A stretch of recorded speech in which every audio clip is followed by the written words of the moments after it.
Hey guys, so in this video, I'm going to talk about Bidenflation. It's kind of like stagflation, try not to get to hyperinflation. So we're going to talk a little bit about that and why it's going to be really, really important that you kind of pay attention for the next 18 months. I'm going to talk about what I think is the government's biggest issue, and that's that they're in a debt trap. This is going to be easily explained. There's two reasons. And then wait to the end, because at the end, I'm going to do 4 predictions as to what I think is going to happen when we have Bidenflation through this year, certainly, and into next year, and how you can be on the front end of it. So there's no doubt about it. Inflation is here, and it's not transitory, by the way.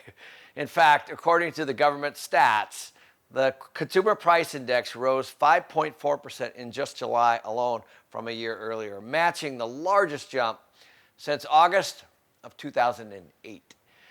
But I think that number is even higher, so stick around and we'll get into that. As always, please be sure to like, subscribe, and sign up for the notifications so you won't ever miss any of these future videos or live streams. Also, you can click below to download some special bonus content. So like I said, inflation has been wreaking havoc on the cost of lumber, cars, countless other consumer goods.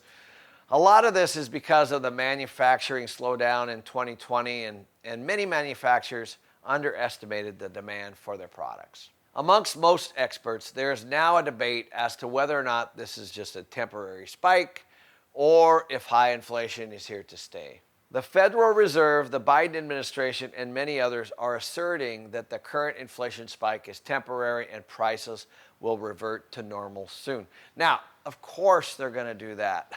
No one's ever going to say this is going to be here for a long time. But I'm going to show you why I don't think that's going to be the case.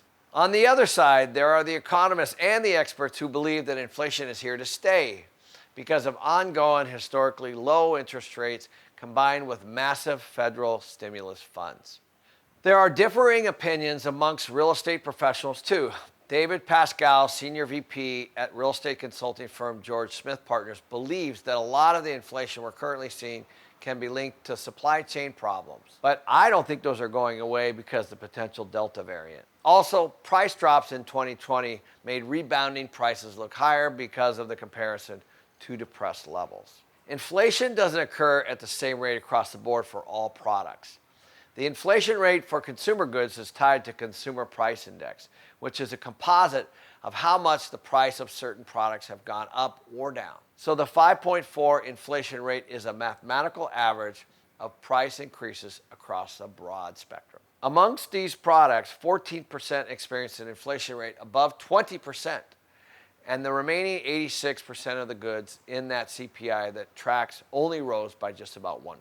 Okay, so even if we haven't arrived at a consensus for how long we'll have high inflation, we know that it's already here. For months, the Fed and the White House have said inflation will keep climbing as consumer demand surges while supply chains struggle to catch up. Their expectation is that as supply backlogs have time to clear, inflation will settle back down closer to the Fed's 2% annual target. But with each passing month, there has been a little bit more evidence that some components of inflation are poised to keep increasing, and the risk factors have definitely grown. That's according to Greg McBride, Chief Financial Analyst for Bankrate.com. He said the reality of it is that it's going to be early in 2022 before we know definitely whether price pressures are transitory. I couldn't agree more. And at that point, the Fed is behind the curve. That is going to be a harsh waiting game for people to keep up with rising costs of grocery bills, rent, and transportation. The longer it takes for supply chains to be streamlined once again, the longer it will take for prices to stabilize.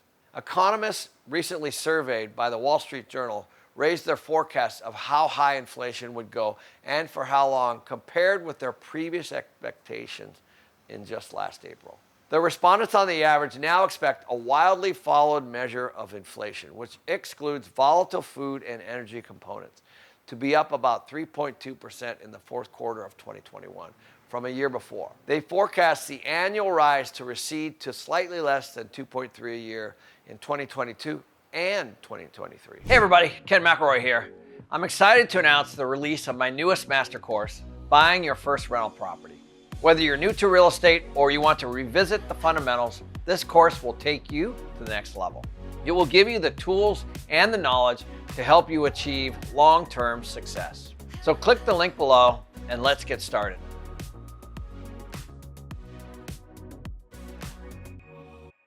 So what's been discussed so far is all based on the Fed's inflation statistics. Unfortunately, the 5.4% inflation number, which is already high, is grossly underreported, I believe. So one thing you need to understand is there's a lot of people that have gone outside of the Fed and tried to figure out what is the real inflation number, what is the real inflation statistic. One of these sites is Shadow Stats, and just like the Federal Reserve, there's some controversy around how they found their data, but it's just interesting to take a look at. But take a look at this website because what they tabulate is very, very different than the Fed. According to Shadow Stats, inflation is closer to 13.5%. If you aren't familiar, Shadow Stats is a website that calculates inflation with metrics of the US government used in the 1980s, but has since changed. In the 1980s, the government believed that they were overstating inflation. So what did they do? They reversed their measurement methods. Shadow Stats said this was done to lower their Social Security payments based on cost of living adjustments. So the Fed had an interest in underreporting inflation. Whether inflation is 5%, 13%, or 1,300%, one of the best ways to counterbalance that is through investing through fixed rate debt into real estate. As long as you have tenants paying the market's value to rent your property, you will always be able to keep up with inflation.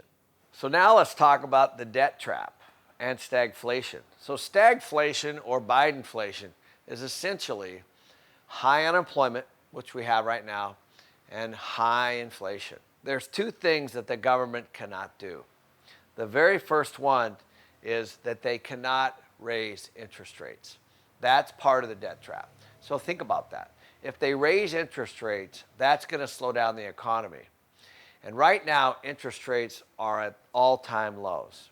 They usually have the interest rates as a lever to be able to manage inflation, but not now because interest rates are at an all-time low. The second piece of that debt trap is all the stimulus money, which you guys have all seen already, and I believe they're going to continue to throw at the economy. So that's the debt trap.